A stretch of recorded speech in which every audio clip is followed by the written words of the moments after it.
5 must-hear trends in media and marketing. And CMOs, they say the darndest things. This is episode 30. Same as your age, Tom. Oh, that's right. Of Media Unplugged, the podcast that goes behind the spin to reveal what's really happening in media. Media Unplugged with Tom Asacker and Mark Ramsey. Welcome to Media Unplugged. I'm Mark Ramsey. And I'm 30-year-old Tom Asacker. Yes, 30-year-old Tom. Your voice is a little higher at 30, I noticed. I know.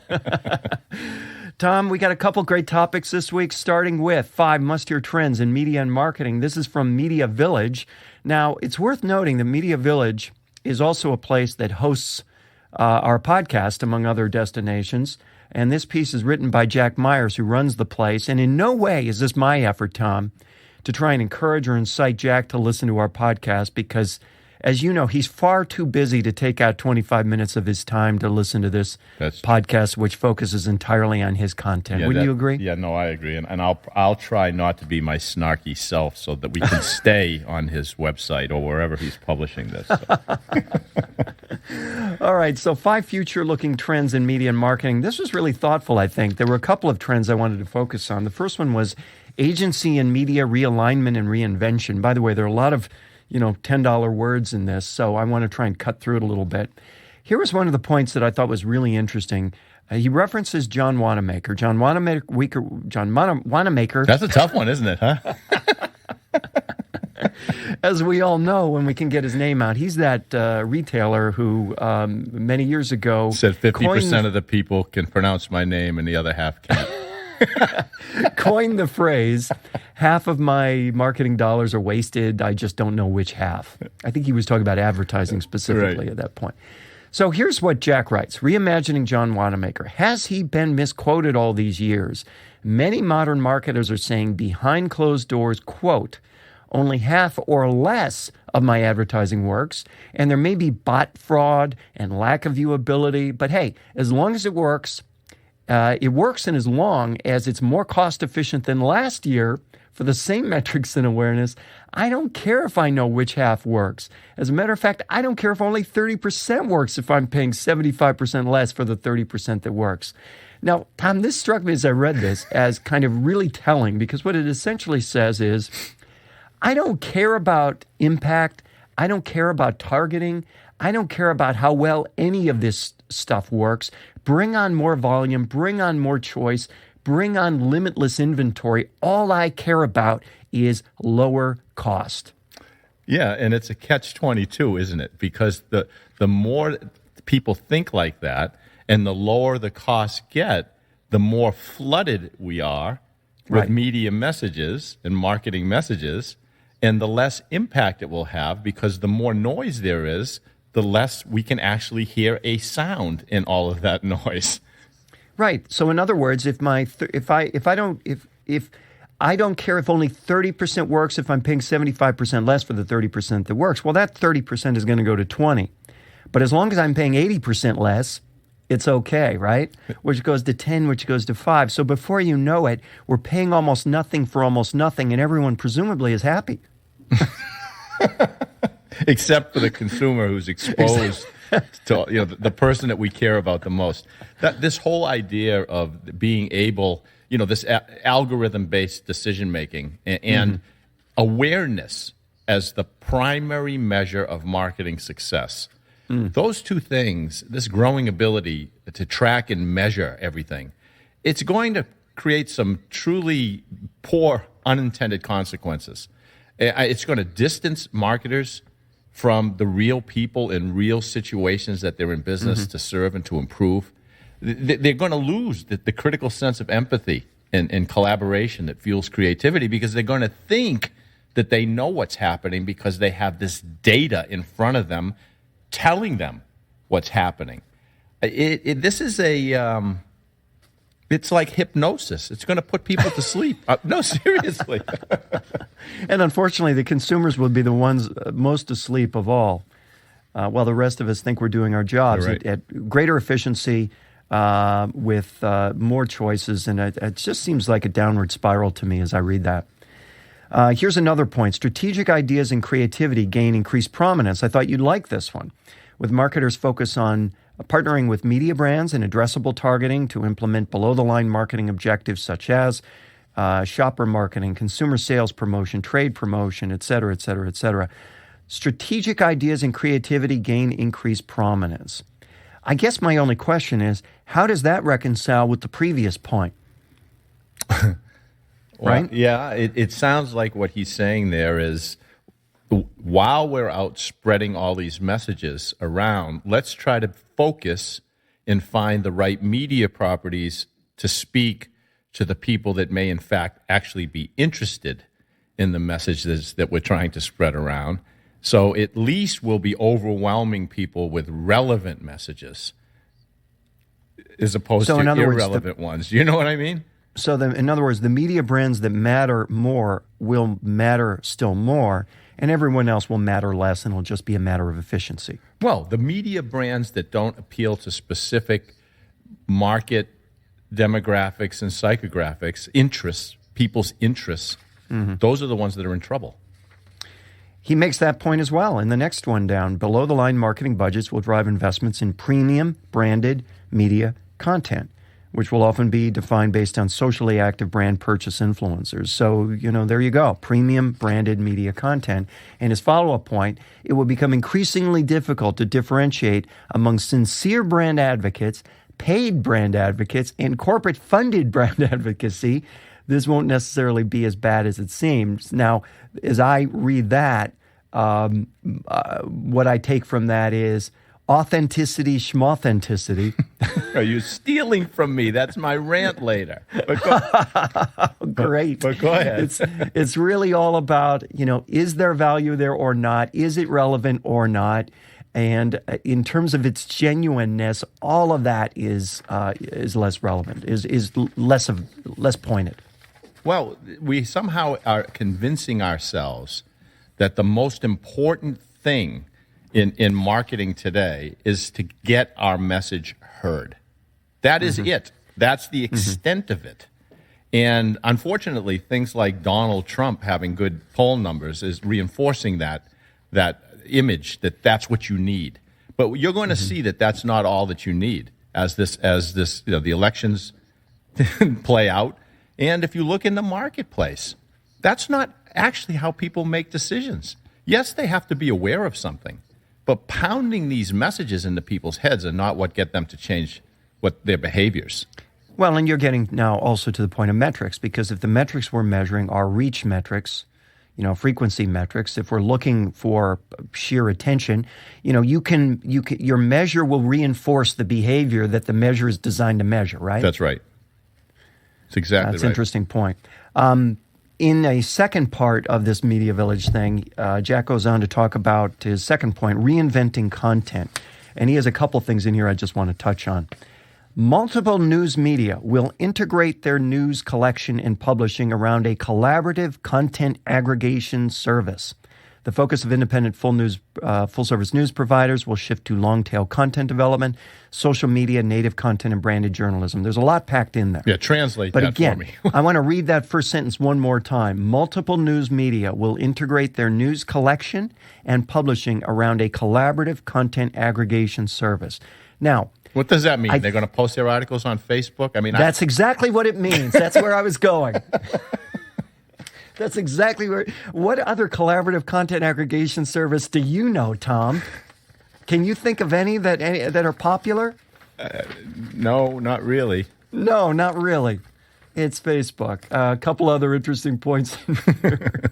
Branded journalism and native content will gain value, but only when the media brand has equity value to the marketer, which it goes to your previous point, right. Which is, branded journalism, native content, all of this stuff where essentially brands partner with their advertisers in the pursuit of journalistic excellence, quote unquote. But really, they're providing, this is the only way to monetize their business going forward, at least at present, when the media brand is equity value to the marketer. In other words, when it's, as you say, reaching the right people, when it has the right image, when it has the right metrics, right? Exactly. I mean, there has to be a transference now between the media property and the messages they send, and the trust that the consumer is intuiting from that media property. Because if that trust is not there anymore, then the trust is not going to be conveyed regarding the advertising. You know, and like he writes in there, a lot of this advertising is going to be quote unquote native, right? Right. Which means it's kind of disguised as content. Right. So if we don't trust that brand, why are we going to trust that native advertising? That's right, and that relates to a rant I have coming up as well. Here's another one. Marketers, I think you'll like this one. Marketers will focus on their messaging and storytelling and narratives that can be delivered in creatively relevant content. Advertising based on a story well told will reemerge as a marketing priority. Now, I figured this will cut both ways with you, so lay it on me. Well, look, this whole idea that's blowing up about storytelling in business, it's a little bit misguided because there's a difference between story and storytelling.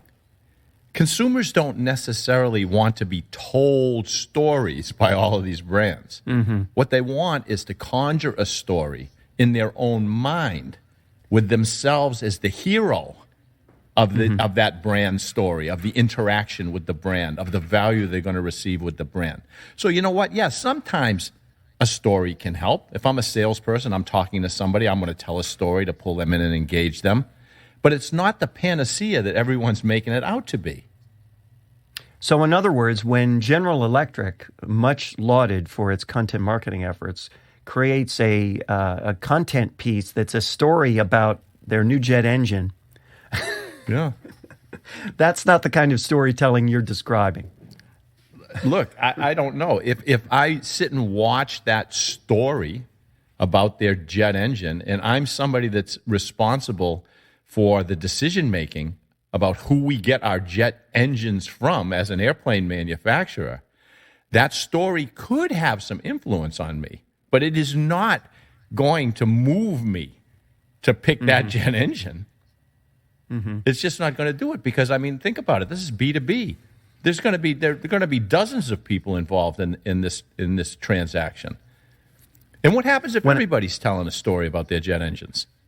Well, and that's where we're headed, though. That's exactly where we're headed. When I went to the storytelling seminar that I've talked with you about before, one of the themes there that McKee shared was, look, you, the brand, are not the hero of your story.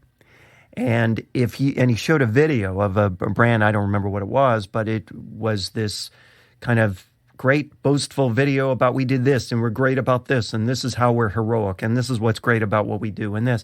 And he said, if it's all boastful, it's not a story. Stories have ups, downs, ins, outs, wins, losses, victories, defeats, challenges, struggles, overcoming struggles. Otherwise, it's just a boastful video. Yep. And it means nothing. And that's to say nothing of the fact that in that particular story, the hero was clearly either the CEO or the brand, not you, the consumer, whoever you might be. Yeah, see, the decision maker needs to see himself as the hero. That's why he was going to decide on that particular brand, to help make him the hero. And people have this backwards. You are listening to Media Unplugged with Tom Asacker and Mark Ramsey. Tom, CMOs, they say the darndest things, don't they? Yeah, they do. Again, from Media Village, just coincidentally, the 31 best things CMOs said at the ANA conference. What is the ANA conference? Association of National Advertisers? Are you guessing? No, I've spoken at that conference before. Okay, I should have known that. Okay. All right. So this is a really peculiar aggregation of pithy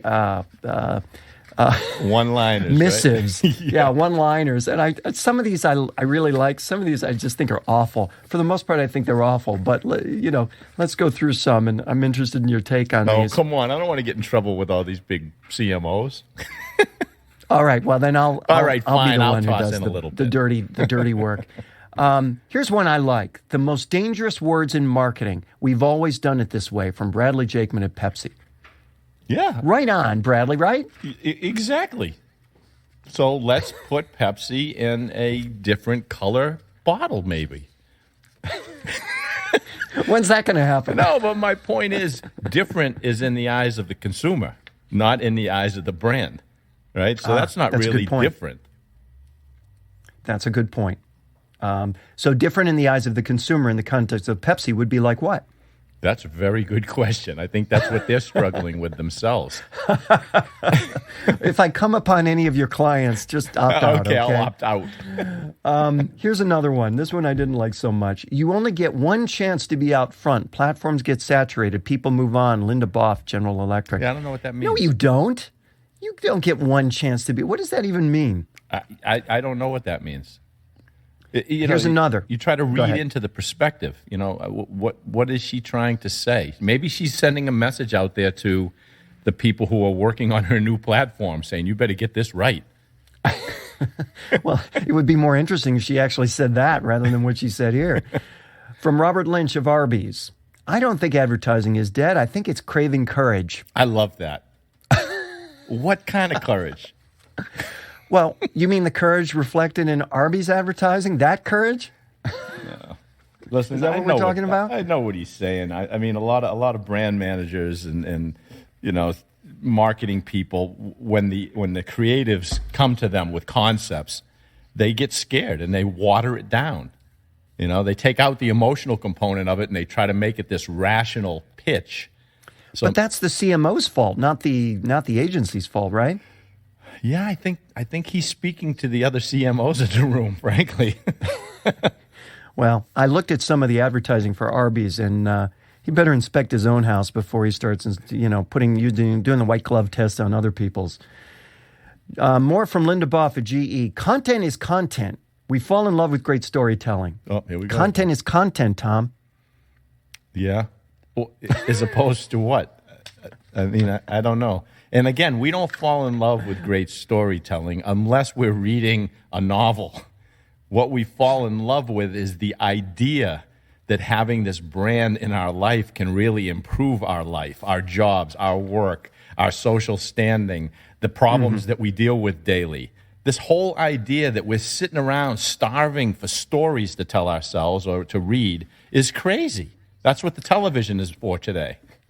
Yeah, I think that's right. And I think that somehow people evolve from, interruptive ads to the idea that we need to tell great stories, but implicit in that is great stories about our brands with us as the heroes. That's what's implicit in it. And your point is that's not the story I'm interested in watching, hearing, seeing at all as a consumer. Not when it comes to brands, no, because the stories that turn me on, the people on HBO and Netflix, they're competing for my attention for those kind of stories. Listen, when a character on The Walking Dead that everyone has some affection for after 5 or 6 years is killed, as happened last week. It's gut wrenching. It took me days to watch that. Oh, I know. No, it's true. It's absolutely true. And there's a transference. We somehow start internalizing the stories that we really love. That's why if one of these characters who we know is not real, but we suspend disbelief and we get into their character, if they drive a particular car, all of a sudden we start thinking we'd like to drive that car. Because that motivation is hidden from us. But if we watched a story about a car, it doesn't have the same effect. That's a great point. Here's another one. I'm sick and tired as a client of sitting in agency meetings with a whole bunch of white, straight males talking to me about how we're going to sell our brands that are bought 85% by women. Well, it's That's his Bradley choice Jakeman what from kind Pepsi. of meetings he sits in. Well, I'm confused about the use of the term straight. I'm not sure. What is it about being straight that's at issue here? I think he's implying, and I'm not saying this, so nobody email me, but maybe he's saying that gay males have a more feminine perspective on the world. Well, again, if he came out and said that, that would be a much more interesting, pithy quote, wouldn't it? Here's one I agree with, again, from the same fellow who obviously runs hot and cold with me. There's no such thing as digital marketing. There's just marketing. We live in a digital culture. Okay. Why don't you call them up and see if they have a digital marketing department?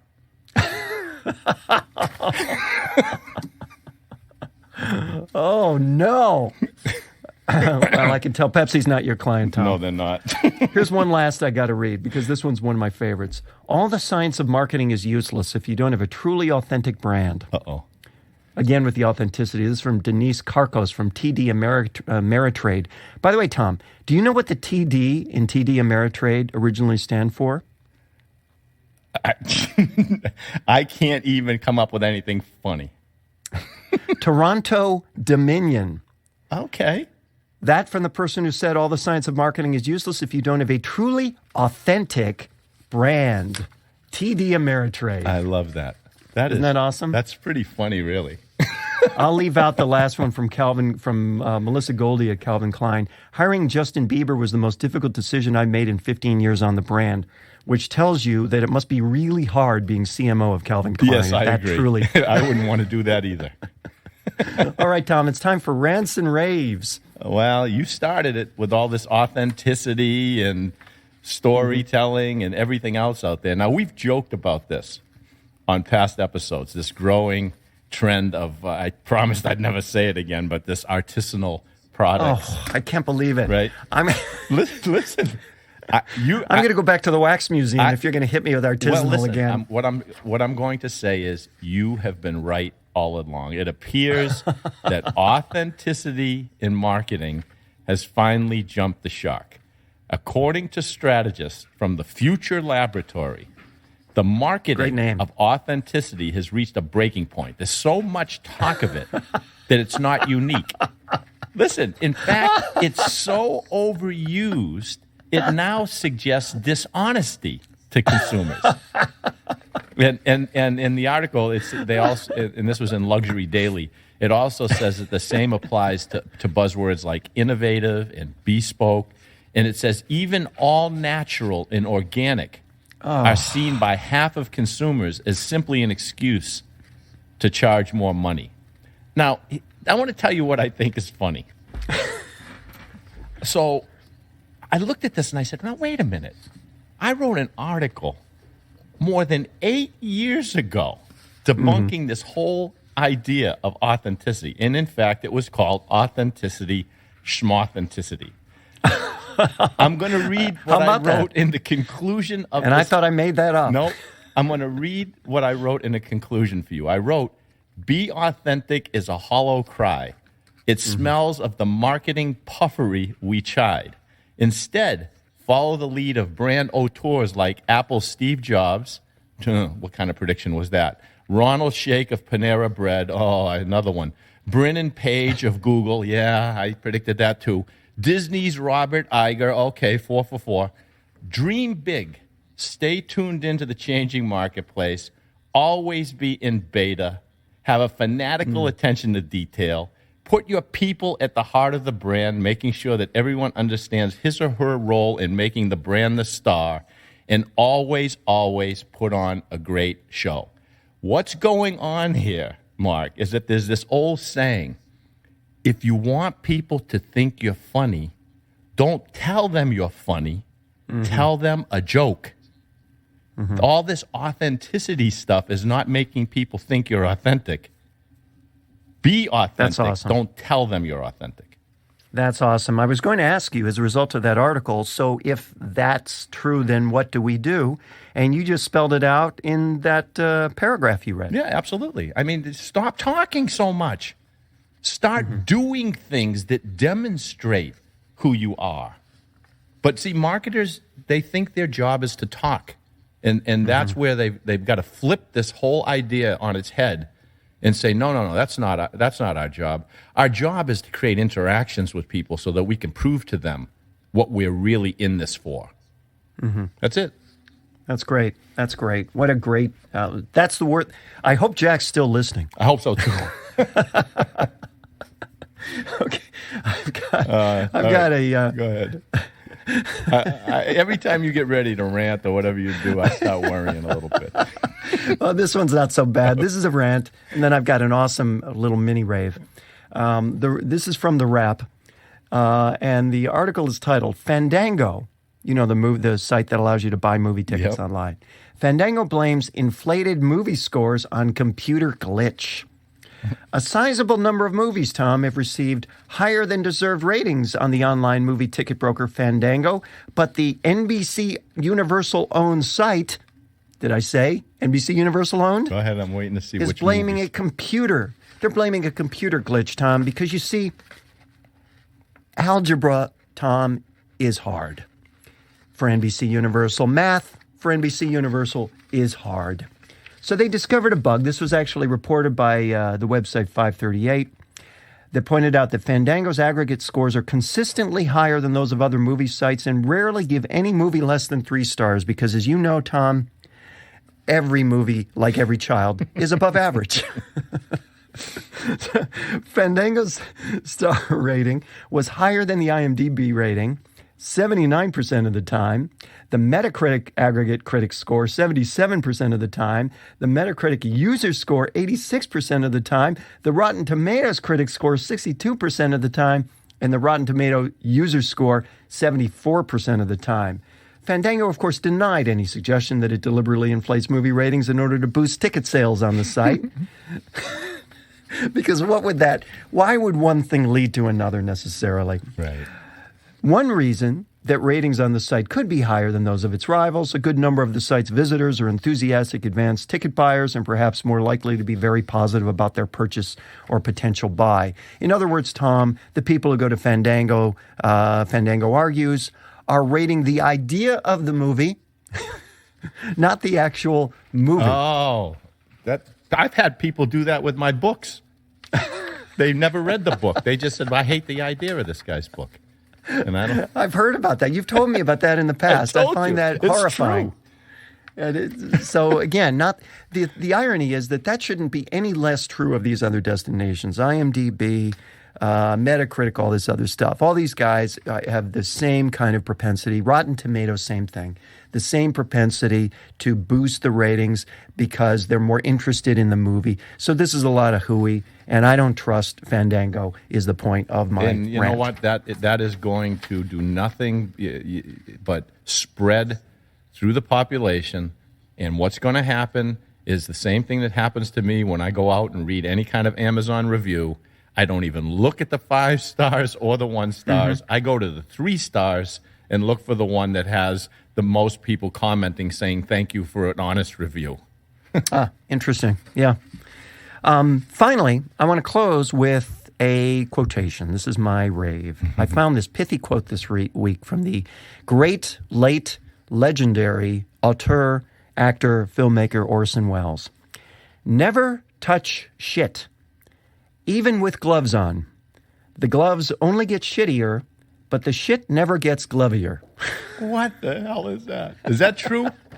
That's Orson Welles. Do you know what a consultant once told me years ago? No, let's hear it. I was working for a big brand, and I had a problem with this one particular employee, team member, if you want. And I was talking to this consultant about how, listen, we've got to change this person. We've got to get them to think this way and to do this. And he looked at me and he just, with the strangest look, like I didn't know what the hell I was talking about. And then he said, Tom, let me make this straight to you. He said, never try to turn a frog into a peacock by shoving a feather up his ass. He said, the only thing you're going to do is hurt the frog and you're going to get shit all over your hand. So I think he came from the Orson Welles school.